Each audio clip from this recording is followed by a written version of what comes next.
Yo, what is up, YouTube? Welcome back to another video.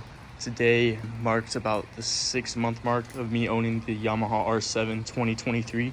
So today I just wanted to go over things I like about the bike and things that I wish they changed about it. So first off, sorry about the sound quality. If you guys watched the last video, I watched it too. Sound quality is not the best. I'm using a cheap Amazon mic, but it works for now. As you can tell, it's raining again. I wanted to film this video out in the back roads, but unfortunately we got to do it in the carport because of the rain. But yeah, without further ado, let's go ahead and get into the bike. So first thing, great bike. I want to go over some things that I liked first. First, this bike is a great intermediate bike. It's a really good looking bike too for what it is. If you're looking for something that's fun on back roads, taking it to track days, this bike is perfect because it makes you lean more and it's really lightweight, so you're gonna have a lot more fun with it compared to say an R1 or ZX10R, some leader bike, which are mostly known for going fast in straight lines, but they're good for back roads too. This bike is just perfect for back roads in my opinion. I've had two bikes now, and this bike I like a lot more than the first one. The first one was only a Ninja 400 though, so it's pretty easy to beat. Second thing I want to talk about is the speed of the bike. So this is kind of a in-between category. If you're looking to go fast in a straight line, this is not really the bike for you. This thing you're talking about 135, 145, depending on how much you weigh. On track, I've hit 145. But that's really pushing it, and it takes a while to get up there.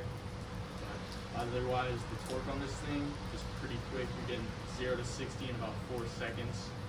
It will hold up against MK5 Supras, Scat Packs, some M3s. You might be getting low end. Not the best race bike top end for straight lines, but all around great for corners. The torque, you can be popping wheelies pretty easily. It's going to be easy to clutch up. I know people that have built these just for stunt bikes. If you're looking for a stunt bike, perfect stunt bike right here. Another thing that's really good about the R7 is the sound system. It has a really deep sound to it, not really a high pitch like a 600, a CBR 600 you get. This is really low and it has good pops to it. That's only if you do an aftermarket exhaust system. I have the CRT1 exhaust for the MT-07 on here. It works for the R7, but it's not going to hang on well. I had someone comment this in my last video. Also, thank you very much. The last video did pretty good compared to my other videos. So I'm going to go ahead and get a close-up real quick. So with this, what you would want to do is mount this up here, right here to this bracket. But what that does is it causes it to rub right here, scratching this, which is why I just let it free hang. I've had it free hanging for a good 4 months now, no problems. So it works pretty well. I'd recommend not having it scratch up against here. It's just not good for the bike and works fine, just hanging free. Another thing I really like about this bike is the character of it. This thing, it just looks really good to me for what it is.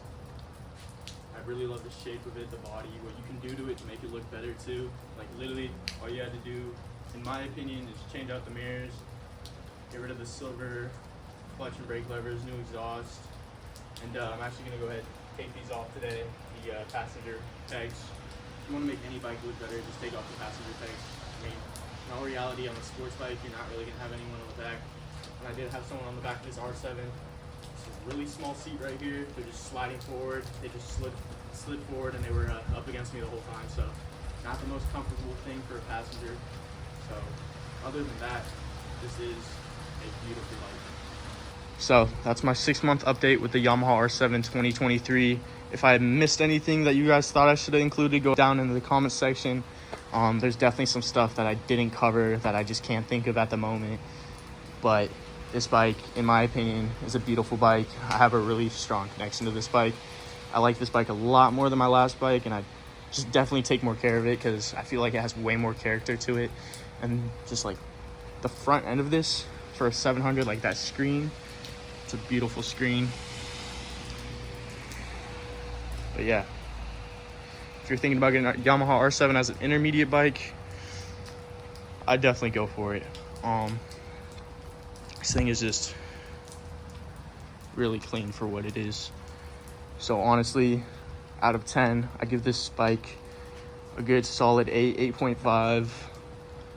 If you're going in a straight line, this is not the bike for you. But if you're looking to have just some fun back roads, this is definitely the bike. And I know I've been making a lot of bike content lately. It's just what I kind of like making now, and it's doing pretty good. So you guys are gonna see definitely more bike videos. I do have other videos coming in the future, but right now I'm just gonna focus on the R7. I do plan on getting a leader bike. I don't know, this year or maybe next year. I plan on getting a new place to stay with a garage, maybe this year. I'm still 18 though, so just gotta save up a little bit. But definitely once I get a garage, gonna be getting more bikes, some leader bikes in there, some maybe project bikes, and then we're gonna have definitely a lot more content with those.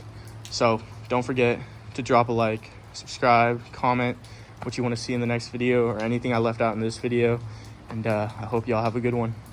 Peace. Okay, so while I was ending that video, I decided to just go ahead, take off the rear pegs while I was out here. It's pretty easy. All you need is a 12mm socket to get these bolts out right here on both sides. For the R7, you will have to remove this fairing piece. You don't have to take it all the way off. All I did was take off this bolt, which is just an Allen key, and then one of these pop screw things. Don't know what they're called, but those things are kind of annoying. But yeah, just little Allen key right there, 12mm socket. Super easy to take off. I'm gonna go ahead and put the seat back on so you guys can see what it looks like. All right, and this is what it looks like. It's all put back together. Honestly, I'm really liking that. Looks a lot more clean back there. Yeah, that looks so much better. Way better in my opinion. Easy mod to do for your bike. Any bike really. Just makes it look a lot cleaner, especially a sport bike. You're not really gonna have anyone up there. Thinking about getting a rear cowl cover too, like a different just rear cowl right here. Just solid white or maybe carbon, but I've been looking and a lot of people say the fit for the ones that are out there are just terrible and they don't fit right. So I'm probably gonna wait on that. Maybe a new seat too for this bike, but might just save up for an R1, who knows. Yeah, so that's it for the video. Drop a like, drop a sub, and I'll see you guys next time.